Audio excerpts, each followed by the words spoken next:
আমরা লক্ষ্য করছি বিগত কয়েকদিন ধরে আমাদের কৈলাসহরে জল এবং বিদ্যুৎ একটা বিশাল সমস্যা হয়ে দাঁড়িয়েছে। প্রায় সময় আমাদের প্ল্যান্টের মধ্যে বিদ্যুতের একটা সমস্যা হয়। আমাদের প্ল্যান্টের মধ্যে প্ল্যান্টটা যখন করা হয়, প্ল্যান্টটা অনেক দিন পুরানো হয়ে গেছে, এটা ঠিক। মেশিনারি অনেক জিনিসগুলি পুরানো হয়ে গেছে।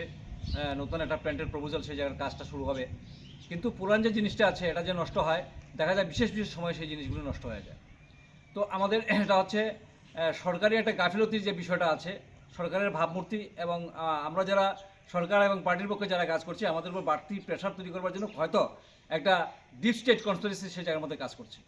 প্রথমত বিষয় হচ্ছে আমাদের গোবিন্দপুরে যে ওয়াটার ট্রিটমেন্ট প্ল্যান্ট, সেই প্ল্যান্টের দুইটা সাইডে কারেন্টের ব্যবস্থা আছে। কোনো কারণে যদি কৈলাসহরে কারেন্ট ফল্ট করে, তাহলে যাতে গোলকপুর থেকে অল্টারনেটিভ বাইপাস সেই জায়গার মধ্যে চালু করা আছে।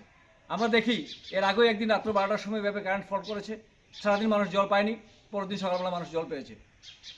আজকে হঠাৎ করে আমরা সকালবেলা ঘুম থেকে জানতে পারলাম যে 12টার সময় কালকে রাত্রেবেলা কারেন্ট ফল্ট করেছে।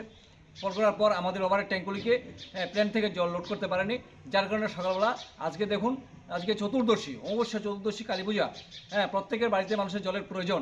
আজকের দিনের মধ্যে এই জলের এই সমস্যাটা হয়েছে।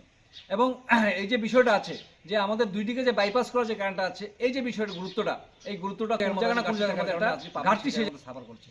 আমরা ভারতীয় জনতা পার্টির পক্ষ থেকে ত্রিপুরা সরকারের কাছে আমরা বিনম্রভাবে আবেদন রাখবো যে আমাদের যে বিদ্যুৎ দপ্তর বা আমাদের কৈলাসহরের মধ্যে আজকে তাদের যে বিষয়ে কাজকর্মের যে বিষয়গুলি আছে, এইগুলিকে আরেকটু বেশি আমাদের সরকার সেই জায়গার মধ্যে তদন্ত করে দেখুক যে এদের গাফিলতি আছে কিনা।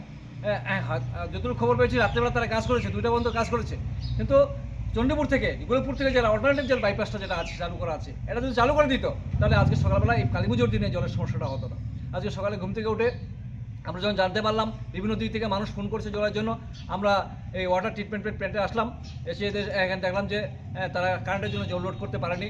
তো এখন আমরা এখানে যিনি দায়িত্বে আছেন আমাদের ডিডব্লিউএস-এর, ওনার সাথে কথা বলেছি যে যাতে গাড়িগুলি ইমিডিয়েট আমাদের পিডব্লিউডি যে আমাদের যে ট্যাঙ্কটা আছে ওখান থেকে আন্ডারগ্রাউন্ড যে জলটা তোলা হয়, ওখান থেকে গাড়িগুলি লোড করে ইমিডিয়েটলি আমাদের যতগুলি পুজো প্যান্ডেল আছে যে পারে আমাদের শহর এলাকার মধ্যে সবগুলি পূজা প্যান্ডেলের মধ্যে যাতে জল সরবরাহ করা শুরু করা যায়, এবং 10টা মধ্যে যাতে কারেন্টের বিদ্যুতের যে ব্যবস্থা আছে এটা চালু করে আমাদের ওভারের ট্যাঙ্কগুলিকে লোড করে চালু করা যায়, সেটা তাদের সাথে আমরা আলোচনা করেছি।